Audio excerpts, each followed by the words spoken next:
The gilt-edged mirror did not flatter. It was an honest, unforgiving sort of glass, and it showed Felicity Cole a truth she had been attempting to avoid for the last hour. It showed her the fine, tight line of her father's mouth as he stood behind her, his reflection hovering over her shoulder like a bailiff of the soul. "He is the Duke of Velmore," her father said again, the name a heavy, polished stone in the quiet room. "It is an honor beyond anything you might have hoped for." Felicity's hands, folded in the lap of her plain grey muslin dress, did not move. Her gaze remained on the mirror, on the double image of their shared captivity. His, in a prison of debt and desperation. Hers, in the gilded cage he was currently constructing for her. The cruelty was not in his words. The words themselves were proper, even celebratory. The cruelty was in the space between them. It was in the utter absence of any question. Not, "Would you like to marry him?" Not, "What do you think, my dear?" It was a statement of fact. A deed signed and delivered. You are sold. This is the price. "An honor," she repeated, her voice a low and steady thing. It was a voice she had cultivated over years of her father's fluctuating fortunes and her mother's long illness. A voice that promised no trouble, that absorbed shock without shattering. "It saves us, Felicity," he said, and for the first time a crack appeared in his composure. He moved from behind her, beginning to pace the worn Aubusson carpet. The threadbare patches mapped his anxieties. "It saves this house. It saves my name. Do you have any idea what it is to be pursued? To hear a knock and fear it is not a neighbor, but a writ?" She did.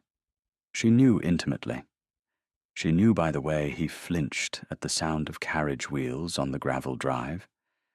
She knew by the pained look in the housekeeper's eyes when she had to say again that the butcher would not extend their credit. She knew the precise weight of shame, and he was now asking her to carry it all.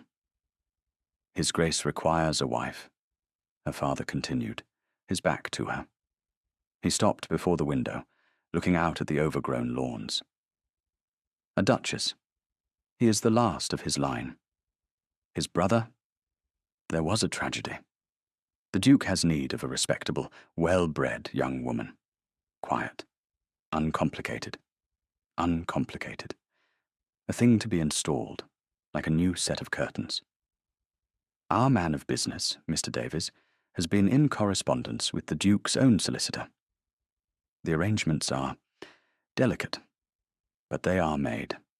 The debts will be cleared upon the solemnization of the marriage." He finally turned to face her. His eyes were pleading, but his jaw was set. It was a terrible combination. It was the face of a man who knew he was doing wrong and was determined to do it anyway. "You will go to London next week. You will be formally introduced. You will be agreeable, Felicity."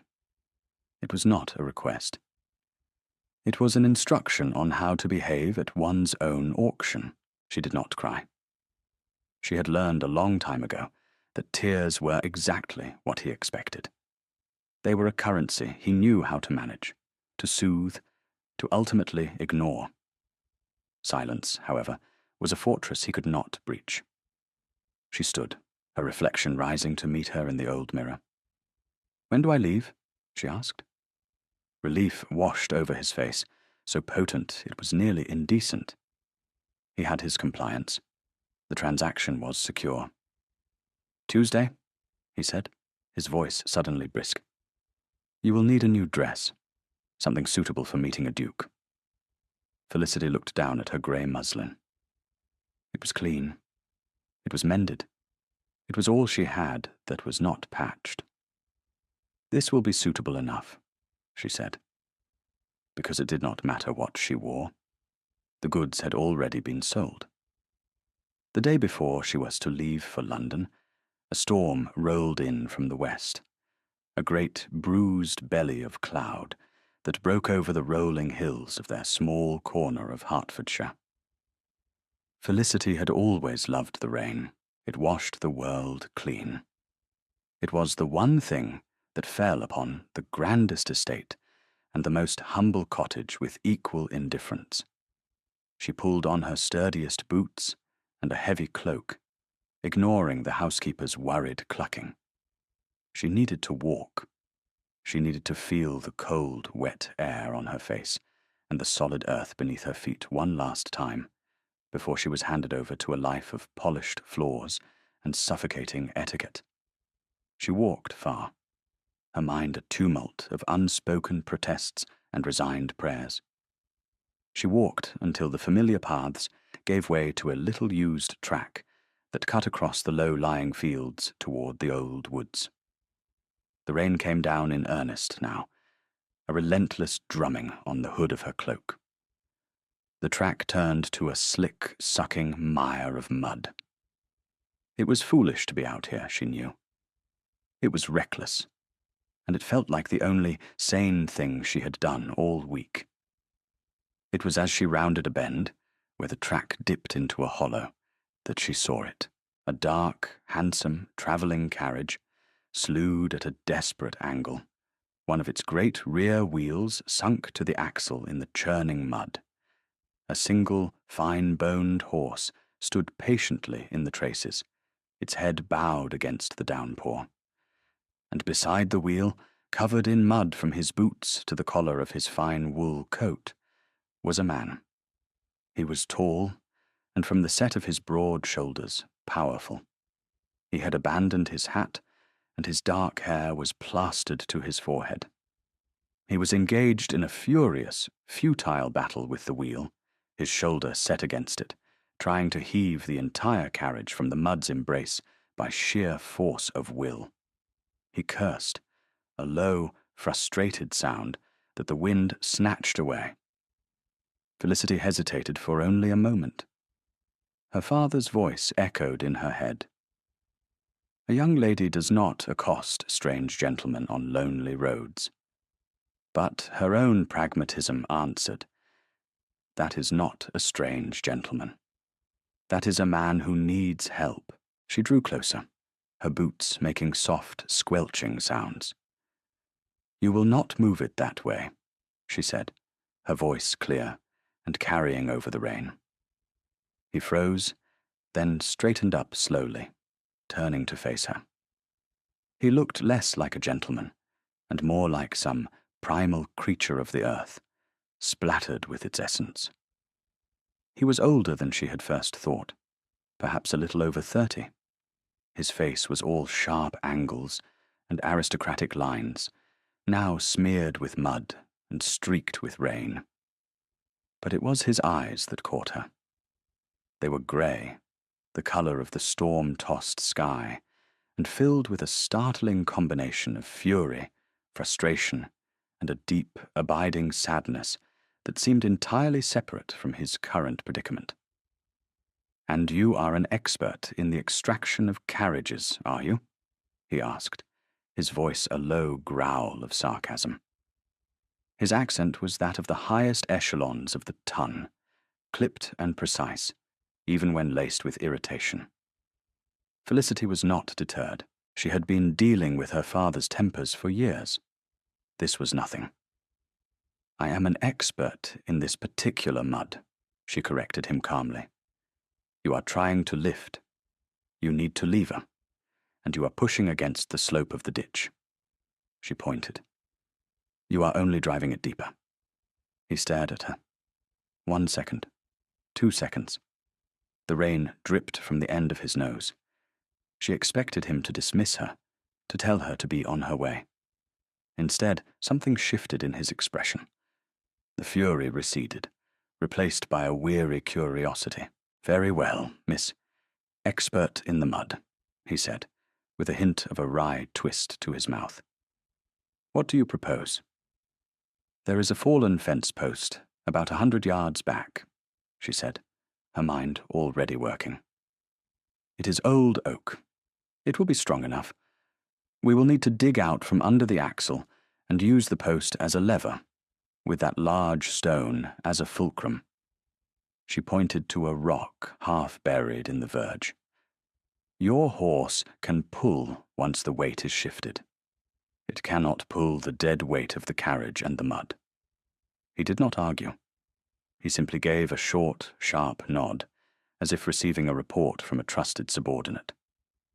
Show me. And so began the most absurd hour of Felicity's life.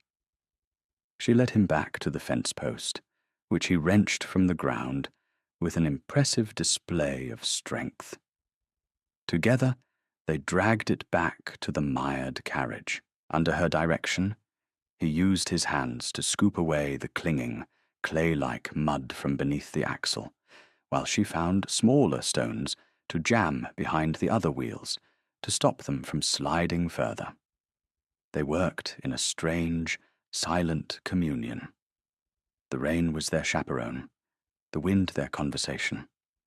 She was aware of him, of his size and strength, of the clean, masculine scent of rain-soaked wool and damp earth.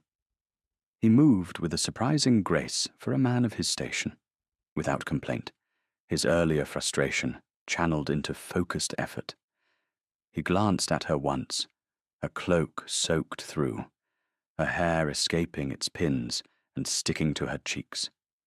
She was kneeling in the wet grass, positioning the fulcrum stone, her hands as muddy as his own. He saw the concentration on her face, the complete lack of coquetry or feminine helplessness. She was not performing for him. She was simply solving the problem. Now, she said, breathing a little heavily.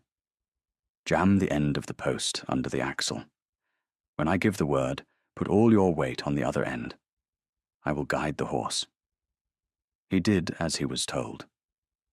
He positioned the heavy oak post. Felicity moved to the horse's head, stroking its wet neck, murmuring to it. The poor creature was tired and spooked. Ready? She called. He grunted in affirmation. Now. He threw his entire weight onto the end of the long post. There was a great groaning sound, a sucking schlorp of resistance, and the great wheel lifted, inch by agonizing inch, from the mud.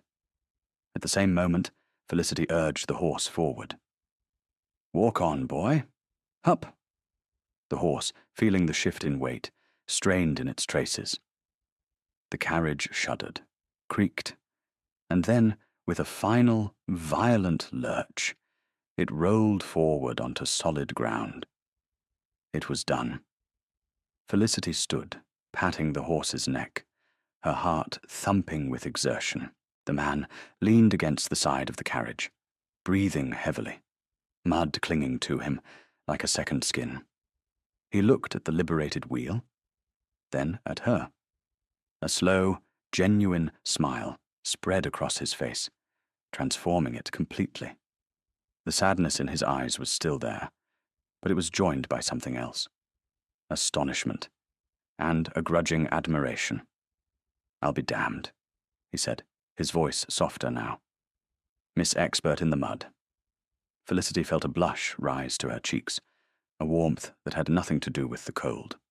I am glad I could be of assistance, sir, she said, suddenly formal. Assistance? He let out a short laugh. My dear woman, you have been my salvation. I would have been here until the spring thaw. He pushed himself off the carriage and strode toward her, extending a muddy hand, then thinking better of it and letting it drop. I am profoundly in your debt. It is nothing, she said quickly. Anyone would have done the same. No, he said, and his gaze was suddenly intense. I assure you, they would not have. He looked her over properly then. You are soaked through, and you live nearby. The coal estate is just over that rise, she said, gesturing vaguely. Coal? He repeated, the name tasting strange on his lips. My man has gone ahead to the village to fetch a blacksmith for what I thought was a broken axle. It appears it is merely a deep pothole. He looked at his ruined clothes, and sighed. "I must look a fright." "You look like a man who has had a difficult afternoon," Felicity replied, a small smile touching her own lips. It felt unfamiliar. "Allow me to at least see you home," he offered. "No, thank you. I prefer the walk, and I believe you have need of that blacksmith all the same.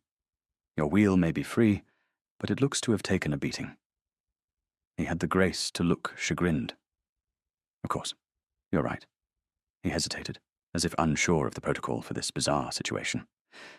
"I am Ben," he said finally. "Just Ben?" It was so clearly not his full name, but she appreciated the gesture. "Felicity," she replied. "Felicity?" he repeated, and the sound of her name in his low, rich voice sent a strange shiver through her. "Well, Felicity, thank you." He made a small, aborted bow. She gave a little curtsy. It was a parody of drawing-room manners, performed on a muddy track in the pouring rain. And it was the most real social interaction she had experienced in years. She turned and walked away, not looking back. But she could feel his eyes on her, all the way up the rise. When she reached the top, she risked a glance. He was still standing there, a tall, dark, mud-spattered figure beside his carriage, watching her. A stranger, a secret, a moment of unexpected grace before the long, dry transaction of her future began. We'll take a very short break. If you don't want to miss new stories, please subscribe to the channel.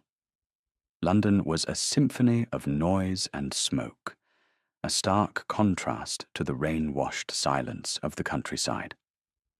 Felicity felt herself shrinking with every clatter of hooves on cobblestone, every cry of a street vendor. The small townhouse her father had taken for the purpose of this presentation felt cramped and overwatched. The new dress had been purchased after all, a deep blue silk that her father had insisted upon. It felt like a costume, the livery for a new position. She sat in the stiffly formal drawing room, waiting. Mr. Davies, the solicitor, a man made of dust and parchment, had gone to fetch the Duke. Her father paced. "Sit down, Felicity. You will wrinkle it." She did not move. "When His Grace arrives, you will rise. You will curtsy. You will not speak unless spoken to. You will be demure. He is a duke, Felicity." She knew. She had done nothing but think on it for 3 days. The Duke of Velmore. A cold, reclusive figure, according to the gossip Mr. Davies had nervously supplied. A man who had inherited his title a year ago after the tragic death of his younger brother and heir apparent, Michael. A man who had not been seen in society since. A man who needed a wife for duty, and nothing more. She thought of the man in the mud. Ben. His easy smile, the sadness in his eyes. He had felt real. This Duke, this Velmore, sounded like a phantom, a collection of duties and titles. She clutched the memory of that rainy afternoon to her chest like a talisman. It was her only proof that genuine, unscripted moments still existed in the world. The sound of a carriage stopping outside sent a jolt through her. Her father froze, his hand flying to his cravat. "He's here." The knocker fell. The housekeeper, hired for the week, scurried to the door. Muffled voices in the hall. Heavy, confident footsteps approaching. "His Grace, the Duke of Velmore," the housekeeper announced, her voice trembling with awe. Felicity rose, as instructed. She kept her eyes downcast, her hands clasped before her. She executed the deep, formal curtsy she had been practicing. The silk of her dress whispered against the floor. "Your Grace," her father breathed, bowing low. There was a long silence. Felicity, still in her curtsy, felt the weight of it. It was a silence of appraisal. Cold, dispassionate. "You may rise, Miss Cole," a voice said. and her entire world tilted on its axis. It was his voice, deeper, colder, stripped of any warmth or humour, but unmistakably the same voice that had called her Miss Expert in the Mud. Slowly, she raised her head. He stood in the doorway, a colossus of aristocratic perfection. He was immaculate now, dressed in a coat of severe black, superfine wool that fit his broad shoulders to perfection. His cravat was a masterpiece of starched white linen. His dark hair was brushed into disciplined waves. Not a speck of mud was to be seen. But the face was the same. The sharp, angular planes, the firm set of his jaw, and the eyes, the storm-grey eyes. They were looking at her now, but they were glacial, empty of all recognition. It was as if he had never seen her before in his life. The shock was a physical blow.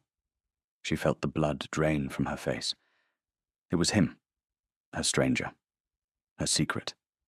And he was the Duke, the man who was buying her. He must have recognized her. He must have. But his face was a mask of polite indifference. He gave a slight, almost imperceptible nod. Miss Cole? Her father was babbling, gesturing toward a chair. Your Grace, an honor, a profound honor. May I offer you some refreshment? That will not be necessary, Mr. Cole, the Duke said, his voice cutting through her father's sycophantic chatter. His gaze did not leave Felicity. I trust the arrangements meet with your approval, Miss Cole. It was a test. She knew it. He was watching her, waiting to see if she would betray their secret.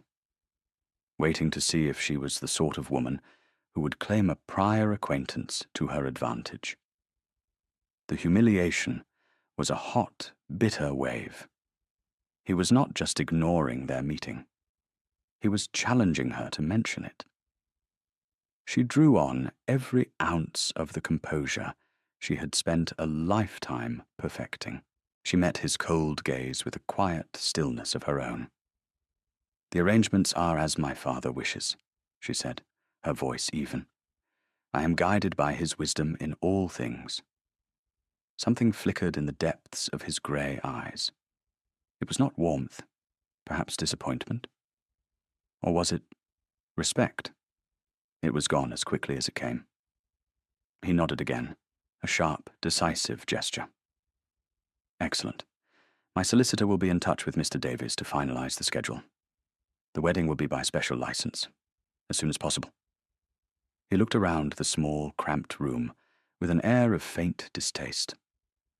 I will not take up any more of your time. He turned, gave a curt nod to her father, and was gone. The front door closed with a soft, final thud. Her father exhaled, as if he had been holding his breath for a week. There, it is done, he approved. Felicity, you were perfect. Perfect. Felicity sank back into her chair, the blue silk of her dress rustling around her like fallen leaves. She felt cold, so very cold. The man in the mud was gone. In his place was the Duke of Velmore, and she was to be his Duchess, a quiet, uncomplicated piece of furniture in his grand, empty life. The transaction was complete, and it was so much worse than she had ever imagined.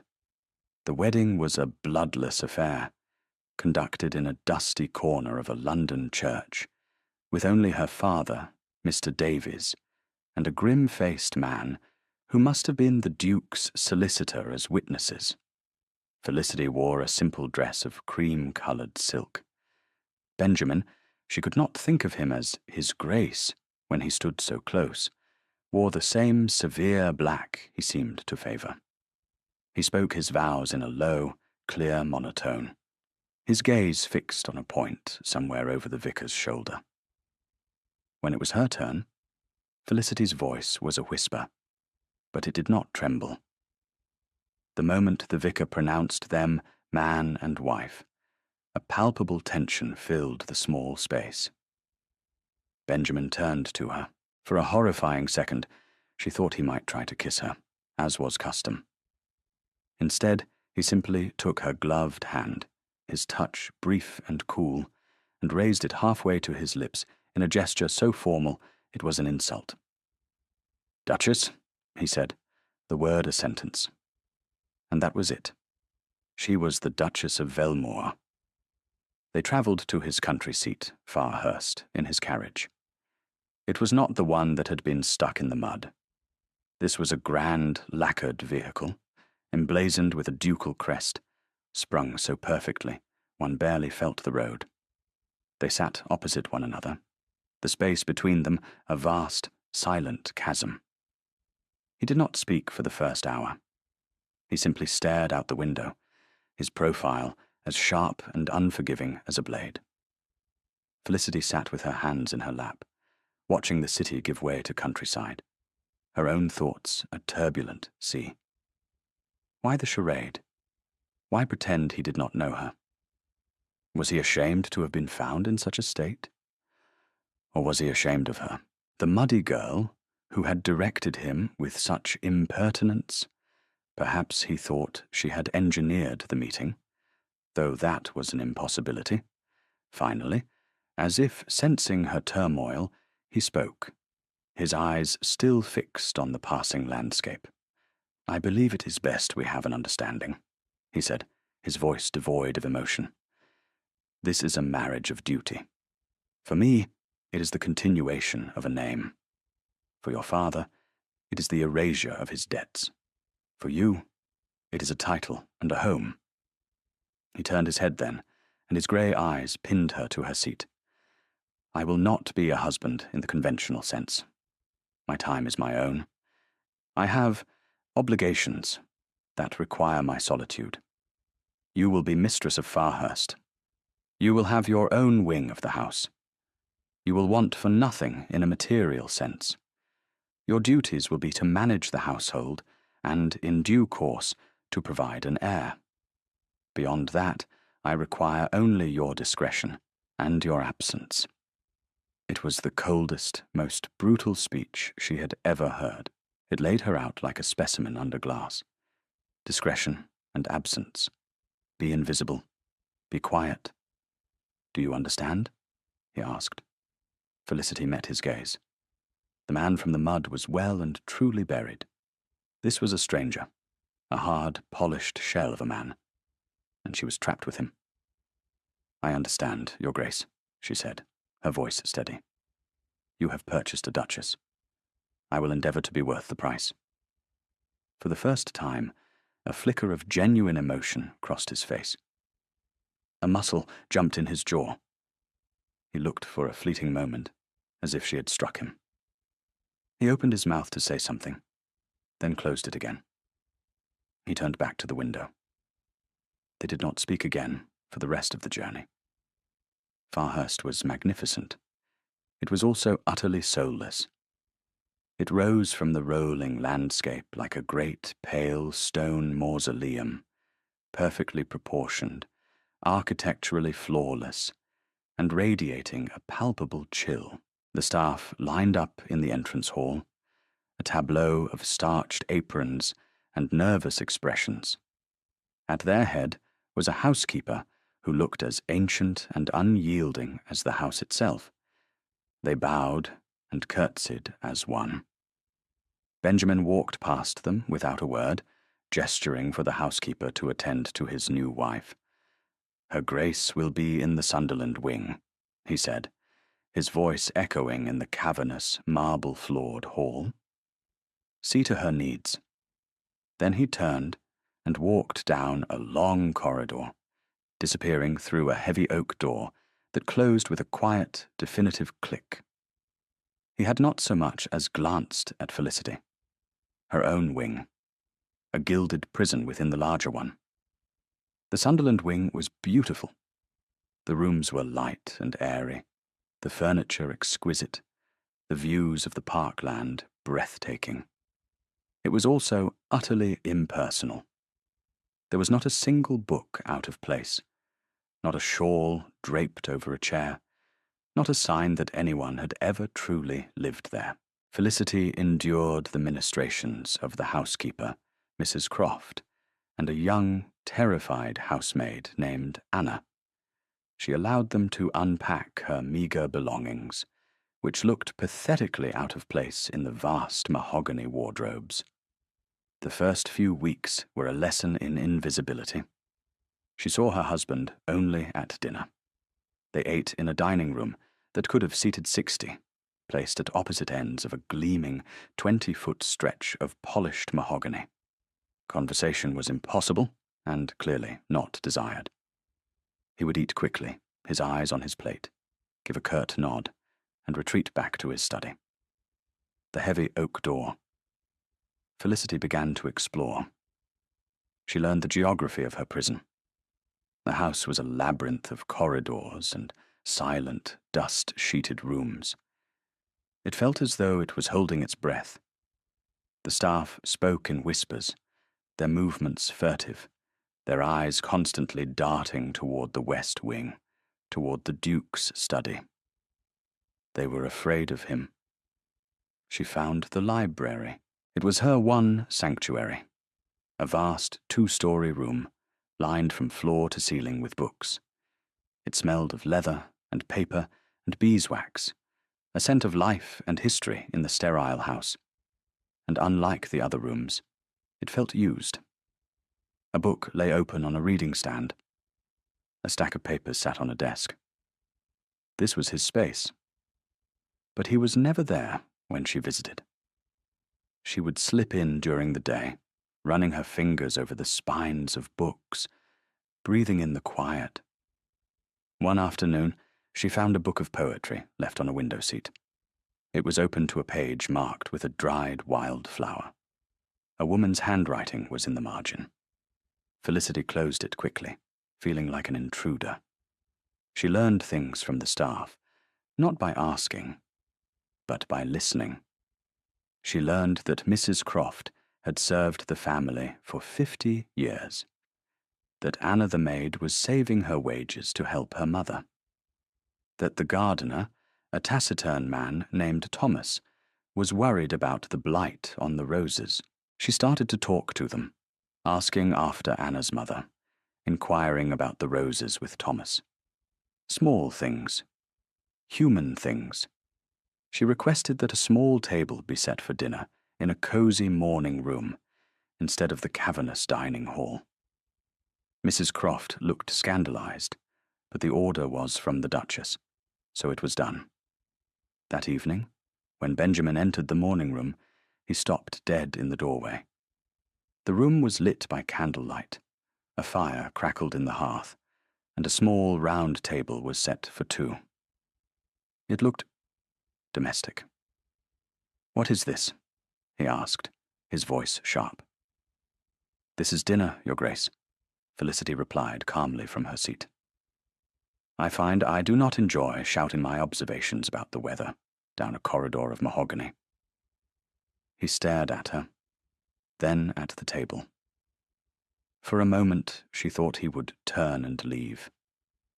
Instead, with a sigh that seemed to carry the weight of the world, he took the seat opposite her. The space between them was now mere feet, not yards. It was terrifying and exhilarating. They ate in silence, but it was a different kind of silence. It was charged, aware. She could hear the sound of his breathing. She noticed the way his long fingers curled around his wine glass. After that night, they always dined in the morning room. It was a small victory, but it felt monumental. She had, in one small way, refused to be absent. From his study, Benjamin watched her. He had a small, strategically placed spy hole, a decorative carving in a panel that could be slid aside. That gave him a view of the main corridor. It was a relic from a more paranoid ancestor, and he had never used it until now. He saw her walking with the gardener, pointing at the rose bushes, her head tilted in serious conversation. He saw her in the library, her face rapt as she read, the afternoon sun turning her dark hair to fire. He saw her stop to speak to Anna, the little housemaid, and saw the girl's terrified expression soften into a genuine smile. She was bringing his house back to life, and it infuriated him. It terrified him. He had built his world on a foundation of grief and control. After Michael's death, bright, laughing, reckless Michael, who had taken a jump his horse couldn't clear while racing Benjamin across the fields, he had sealed himself away. The guilt was a physical thing, a constant weight in his chest. He had challenged his brother to that race. It was his fault. His. He had inherited a title he never wanted, a responsibility he resented. The world had become a series of duties to be performed, and the marriage was the most onerous of all. He needed an heir to secure the line, to ensure Michael's death was not the end of the Velmore name. He had instructed his solicitor to find him a wife. Respectable, quiet, uncomplicated. A woman who would not make demands on his hollowed-out soul. And they had brought him her. The woman from the mud. When he had walked into that London drawing room and seen her, his first instinct had been to turn and flee. She was a ghost from a different life, a life where a man could be caught in the rain and laugh with a stranger, a life that had died with Michael. Seeing her there, packaged and presented for his approval, had felt like a profanation of that one, strangely pure memory. So he had erected a wall of ice. He had pretended not to know her to protect himself. If he acknowledged her, he would have to acknowledge the man he had been for that 1 hour in the rain. A man capable of being helped, of feeling admiration, of smiling. He was not that man anymore. He could not afford to be. He had laid out his cruel terms in the carriage, hoping to scare her into the quiet, invisible role he required. I require only your discretion and your absence. And she had looked him in the eye and said, "You have purchased a duchess. I will endeavor to be worth the price." The words had flayed him.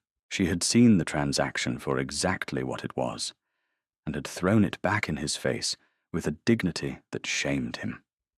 Now she was here, in his house, quietly dismantling his defenses, without even trying. The small dinner table had been a masterstroke. It forced him into her proximity.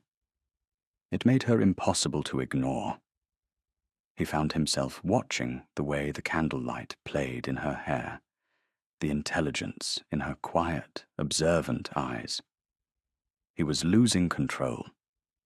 And the most terrifying part was the small, treacherous voice inside him that did not want to regain it. One evening, he found her in the library, asleep in a large wing-back chair by the fire, a book fallen into her lap. Her face in repose was soft and vulnerable.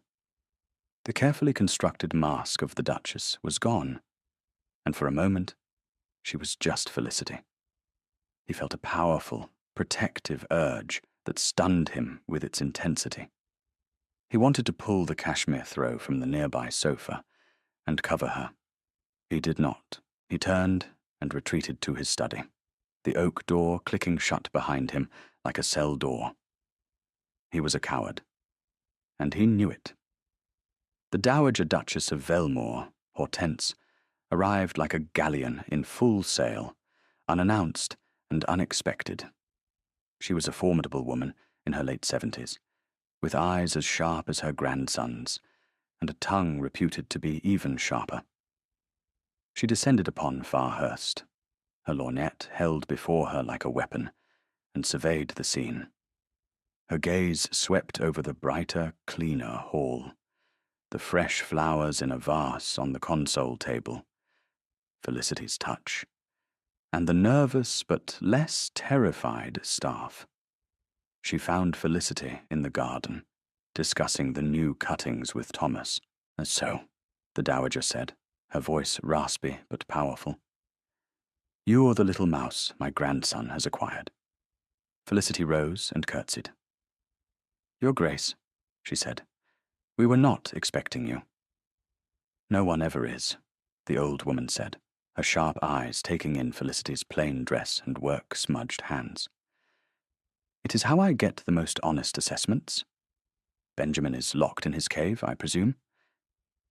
"The Duke is in his study, yes," Felicity replied, her tone even. He has been in his study for a year. Grieving is one thing. A prolonged sulk is quite another. Michael would have hated it. The dowager's eyes softened for a fraction of a second at the mention of her younger grandson. "And you? What do you make of this mausoleum?" "The house has a great deal of potential," Felicity said carefully. The dowager let out a cackle. "Diplomatic?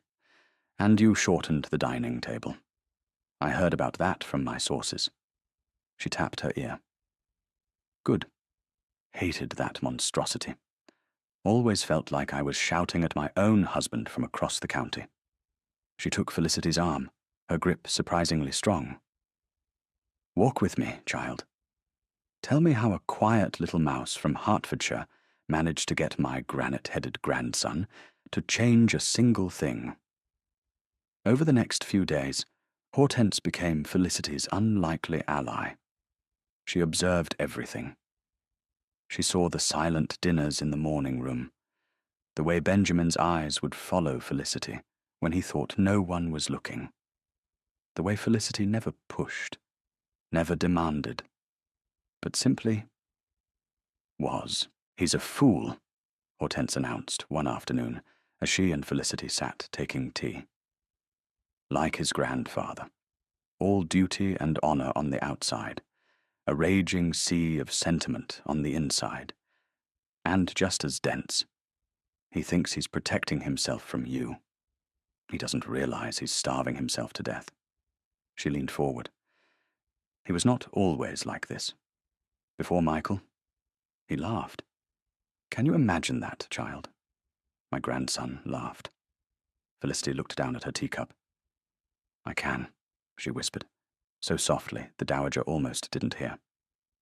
"Oh?" Hortense's eyes narrowed. "Interesting." That evening, the dowager insisted on joining them for dinner. Her presence shattered the fragile, silent truce Felicity and Benjamin had established. Hortense kept up a running commentary, asking pointed questions of them both. "Benjamin, your new Duchess has a mind. Have you noticed? Or have you been too busy communing with ghosts?" "Grandmother," he warned, his voice tight. "Felicity, my dear, do you ride? Benjamin has the finest stable in the county, and he rides alone, like a madman. You should join him. It might do you both good." "The Duchess may ride if she wishes," Benjamin said stiffly. "The stable is at her disposal." "I am not an accomplished horsewoman, I'm afraid," Felicity said quietly, though she could ride perfectly well. It felt like a boundary she was not yet ready to cross. Later, after dinner, Hortense found Benjamin in the library. "She's a good girl," the dowager said, without preamble. "Solid, kind, and she's not afraid of you. That's the most important part." "I am aware of my wife's qualities, grandmother," he said, not looking up from the estate ledger he was pretending to read. "Are you?" she shot back. "Because from where I am sitting, it looks as though you are determined to ignore them. You bought yourself a wife to do your duty, but you ended up with a woman of substance. The universe has played a magnificent joke on you, you stubborn boy. The question is, are you going to be clever enough to see the punchline?" She left him there, the scent of her lavender water lingering in the air, her words hanging in the silence like a judgment. The east wing had been Michael's. Felicity knew this from a hushed comment Anna had made. It was kept locked. No one went there. It was the heart of the house's grief, the source of the chill that even the new flowers and open curtains could not quite dispel. One rainy afternoon, walking the upper corridors, Felicity found the door ajar. A cleaning maid must have left it unlocked by accident. A sliver of grey light cut across the dusty floorboards. Curiosity, and something deeper, a desire to understand the man she was married to, pulled her forward. She pushed the door open. The air inside was stale, cold. The rooms were just as Michael had left them. Riding boots kicked into a corner, a book open face down on a bedside table, a half-finished letter on a writing desk. The ink faded. It was a shrine, a perfectly preserved moment of a life cut short. She did not go in. She stood on the threshold, her hand on the doorframe, a profound sadness washing over her. Not for herself, but for the two brothers. One gone, one trapped. This was the wound. This was the source of all the pain that radiated through the house, through her husband. It must be very difficult, she said, her voice a soft breath in the silence. She did not realize she had spoken aloud until she heard the sharp intake of breath behind her. She turned. Benjamin stood there, his face a mask of thunder. He had come up the corridor silently. His eyes were blazing with a cold fire she had not seen since that first meeting in London. "What are you doing here?" he bit out, his voice dangerously low. She expected him to rage, to accuse her of prying, of violating his brother's memory. She braced herself for the onslaught, but she did not flinch. She did not apologize. She simply met his furious gaze and held it. "The door was open," she said. "I was just looking." She turned back to the room. He must have been very loved. Her response completely disarmed him. The anger in his eyes faltered, replaced by a raw, naked pain that was terrible to behold. He had expected an argument, a defense. He had no defense against her quiet empathy. "This is a private place," he said, but the heat was gone from his voice. It was just weary. "I know," she said, turning back to him. "And you have carried it alone for too long." He stared at her, his chest rising and falling. He looked from her face to the open door of Michael's room, and something inside him seemed to break. The iron control he had maintained for a year finally fractured. "It was my fault," he whispered, the words torn from him. "I challenged him to the race. The ground was wet. I told him to slow down, but he just laughed. He was always the better rider, always braver." He looked at his hands, as if seeing the reins of his brother's horse in them. "I watched him fall." Felicity's heart ached for him. She took a hesitant step closer. "It was an accident, Benjamin." It was the first time she had used his given name. It hung in the air between them, a fragile bridge across a vast canyon. His head snapped up. He looked at her, truly looked at her, perhaps for the first time since the rain-soaked road. He saw not the Duchess, not the woman his solicitor had found, but the woman who had knelt in the mud to help a stranger, the woman who now stood before him, offering not judgment, not pity, but simple, unadorned understanding. He did not reply. He couldn't. He simply turned and walked away, leaving her standing alone in the corridor, the silence of the east wing behind her, and the sound of his name, her offering, echoing in the space between them. But something had changed. A door had been opened, and not just the one to his brother's rooms. The thaw was slow, almost imperceptible at first. It began with small conversations. He would join her for a cup of tea in the library after dinner, instead of retreating immediately to his study. He asked her about the books she was reading. She, in turn, asked about the estate, about the tenants, about the business that consumed his days. She learned He was a meticulous, responsible landlord, far more concerned with the welfare of his people than his cold exterior would suggest. He learned she had a sharp, practical mind, an intuitive understanding of the land that came from a childhood spent roaming its fields. He started to talk about Michael. Not about his death, but about his life.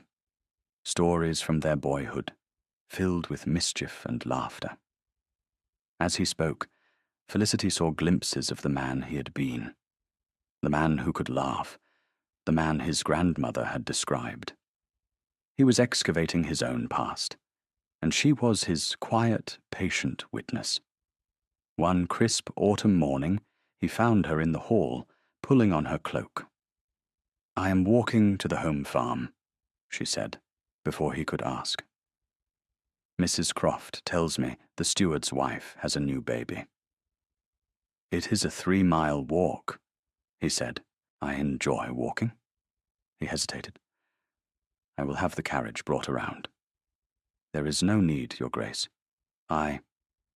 Benjamin," he cut in, his voice rough. "My name is Benjamin." He looked away, toward the stables. "I will ride with you." They walked to the stables together in silence. He saddled 2 horses himself, a gentle mare for her, and his own powerful black stallion. He helped her mount, his hands lingering for a fraction of a second at her waist. The touch was electric. They rode out across the park, the autumn leaves crunching under the horses' hooves. The silence between them was no longer empty, but full of unspoken things. He pointed out landmarks, telling her their history. She listened, absorbing the stories, weaving them into her growing understanding of him and his home. Her home. The change in their master and new mistress did not go unnoticed by the staff. The whispers in the corridors were different now. They were not fearful, but curious, hopeful. Mrs. Croft was seen to smile, a rare event. Anna hummed as she worked. Farhurst was slowly, tentatively, beginning to breathe again. The fragile peace was shattered by the arrival of a letter bearing her father's seal. Felicity's heart sank as she read it. He was coming to Farhurst.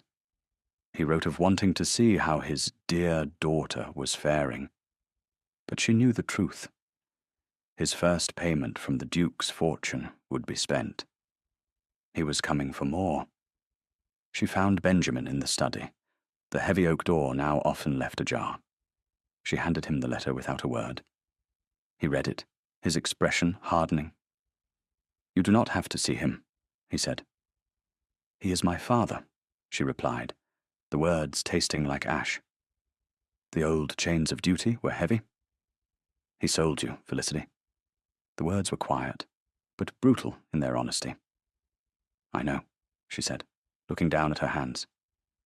"But he is still my father." Benjamin stood up and came around the desk. He stood before her, closer than he had ever stood before. He reached out, as if to touch her face, then let his hand fall. "Then we will face him together." Mr. Cole arrived in a hired chaise, looking more prosperous than Felicity had ever seen him. He wore a new coat of gaudy, fashionable cut, and a self-satisfied air that set Felicity's teeth on edge. He greeted her with a theatrical embrace, calling her Duchess, in a tone that was both proud and proprietary. He treated Benjamin with a ghastly, sycophantic familiarity, as if they were partners in a successful business venture. Benjamin was a block of ice. He was polite, correct, and utterly remote. He treated Mr. Cole like a tradesman he was forced to entertain. The confrontation came after dinner. Benjamin had excused himself, pleading estate business, leaving Felicity alone with her father in the library.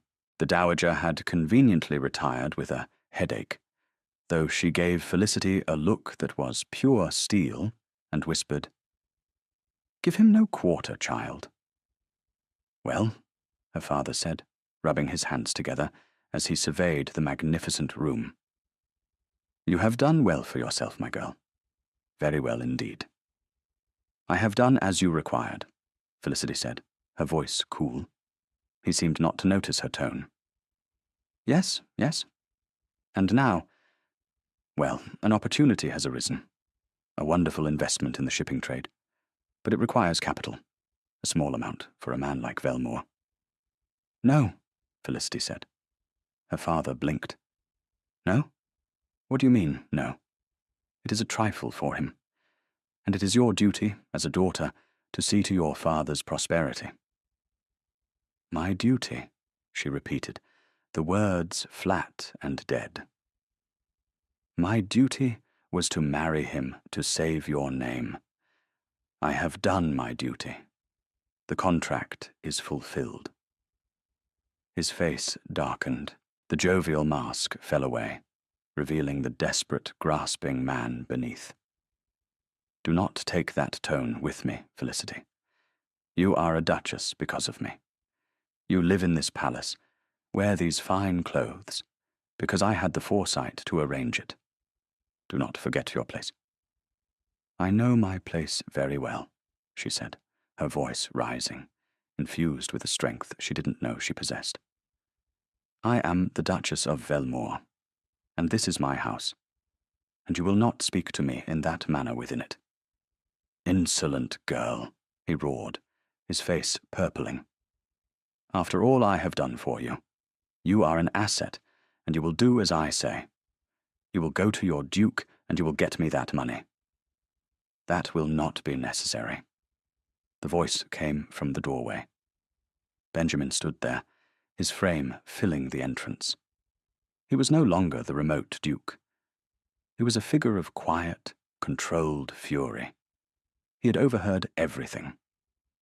He walked slowly into the room, not to her father, but to Felicity.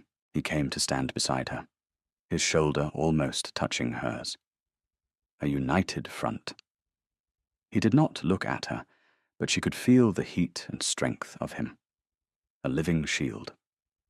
Only then did he turn his gaze upon Mr. Cole. The temperature in the room dropped 20 degrees. "Mr. Cole," Benjamin said, his voice soft, almost conversational, which made it all the more terrifying. "Let us have a final accounting. I agreed to settle your debts in their entirety in exchange for your daughter's hand in marriage. I have done so. My man of business informs me that the sum was considerable." Mr. Cole visibly shrank. "I have provided your daughter with a home, a title, and my name," Benjamin continued, his voice like chips of ice. "I believe I have more than fulfilled my side of the bargain.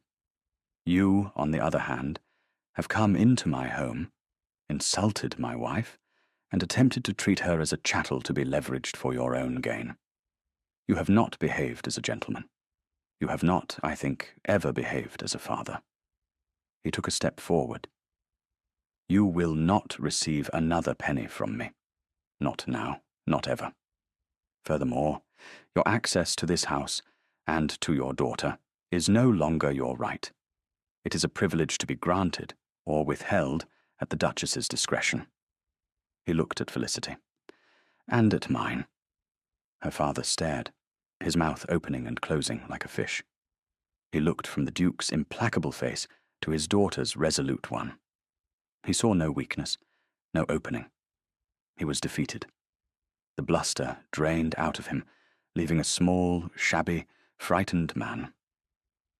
He seemed to shrink inside his fine new coat. It was a pathetic sight. "Get out," Benjamin said, his voice flat. "A carriage will be waiting to take you to the nearest coaching inn. Do not return." Mr. Cole stumbled out of the room without another word. The great oak door of the library swung shut behind him, and the silence he left was profound. Felicity stood, trembling. The adrenaline, the anger, the years of resentment and pain all came crashing down on her.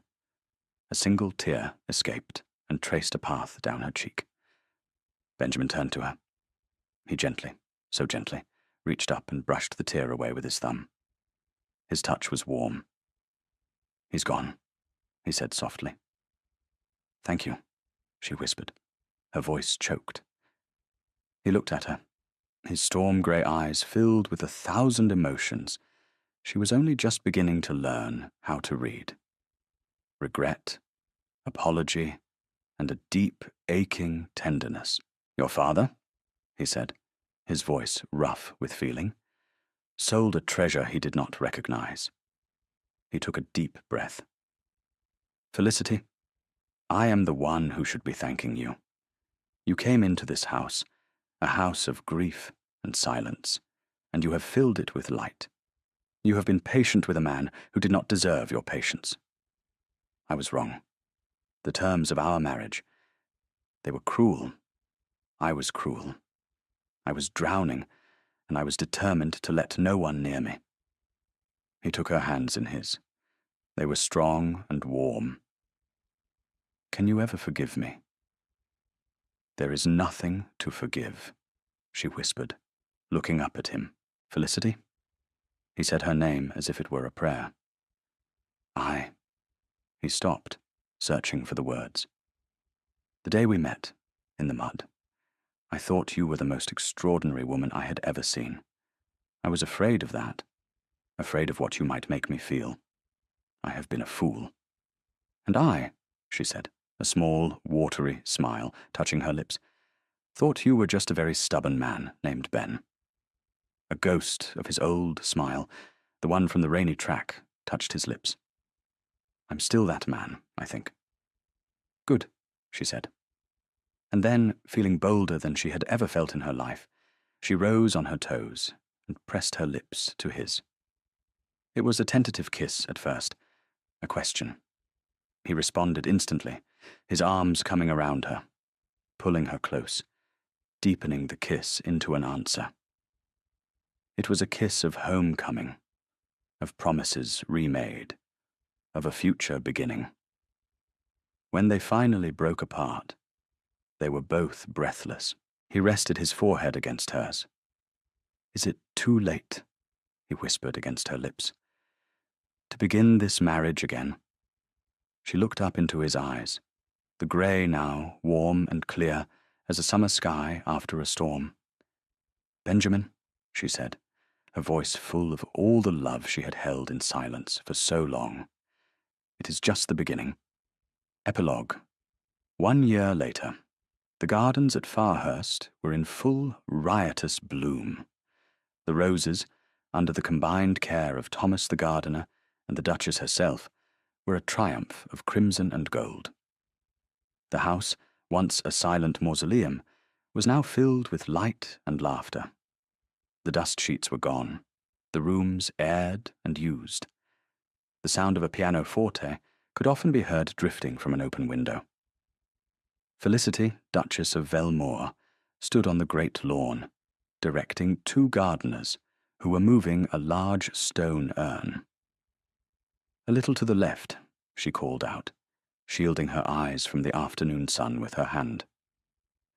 A pair of strong arms wrapped around her waist from behind. A familiar chin rested on her shoulder. "Issuing orders to your troops, Duchess?" Benjamin murmured in her ear. She leaned back against him, a contented smile on her face. "Merely restoring a little balance to the world, Your Grace." He chuckled, the sound warm and easy. "You have certainly restored it to mine." He turned her in his arms and looked at her, his love for her a clear, steady light in his eyes. "Do you remember this day, a year ago?" "My father's visit," she said softly. "I remember it. It was the day I finally saw sense," he said. "The day I realized I had been given a gift I was too blind and stubborn to accept." He tucked a stray curl behind her ear. "Though I still maintain my favorite memory of you is from before that." "Oh?" she asked, her eyes sparkling. "The day I shortened the dining table?" "No," he said, a roguish glint in his eye. The day I met a magical creature, an expert in the properties of mud, who appeared from the rain and saved a wretch like me. She laughed, the sound bright and free. You were hardly a wretch, just very muddy, and very cross. I was lost, he corrected her gently. And you, my love, my Felicity, you showed me the way home. He bent his head and kissed her, a long, sweet kiss in the summer sunshine, with the scent of roses all around them. Farhurst stood behind them, no longer a prison or a mausoleum, but a home, built not on a transaction, but on the enduring, transformative power of a quiet, unexpected love. Thank you for listening to the story all the way to the end. Please tell us which city you're watching from, and what the story made you feel. Don't forget to subscribe so you won't miss new stories.